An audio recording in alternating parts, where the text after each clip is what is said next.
Programang ito ay rated SPG. Striktong patnubay at gabay ng magulang ang kailangan. Maaaring may masiselang tema, lengguwahe, karahasan, sexual, horror o droga na hindi angkop sa mga bata.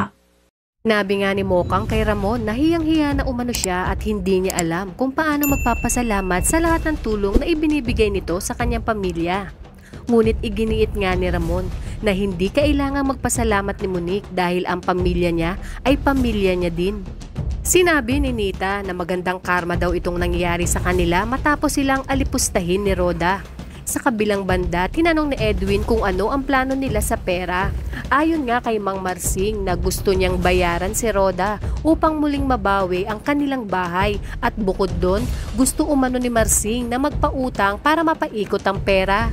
Mantala, muling pinag-initan ni Lawrence si Santino. Ayon nga kay Lawrence na kinuha umano siya dito para maglinis ng CR, hindi para maglinis ng hangin dahil naabutan nga ni Lawrence si Santino na nagsasanay ng boxing sa may gilid.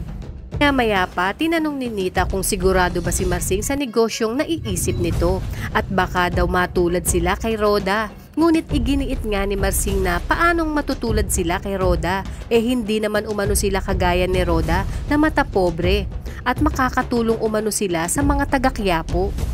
Ang mga dapat nating abangan ngayong Miyerkules, sinabi ni Rigor kay Lena na mukhang nakakahalata na si Mando sa kanila habang ang pamilya naman ni Mokang ay muling babalik ng Quiapo sakay ng kanilang mamahaling sasakyan na bigay ni Ramon.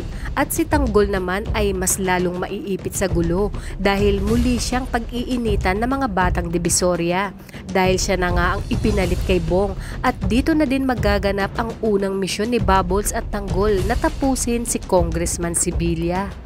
Kaya kung bago ka pa lang sa aking channel ay mag-subscribe ka na at i-click mo na rin ang bell icon para updated ka sa pinakahuling kaganapan sa paborito mong teleserye, ang FPJ's Batang Quiapo. Hanggang sa muli, salamat!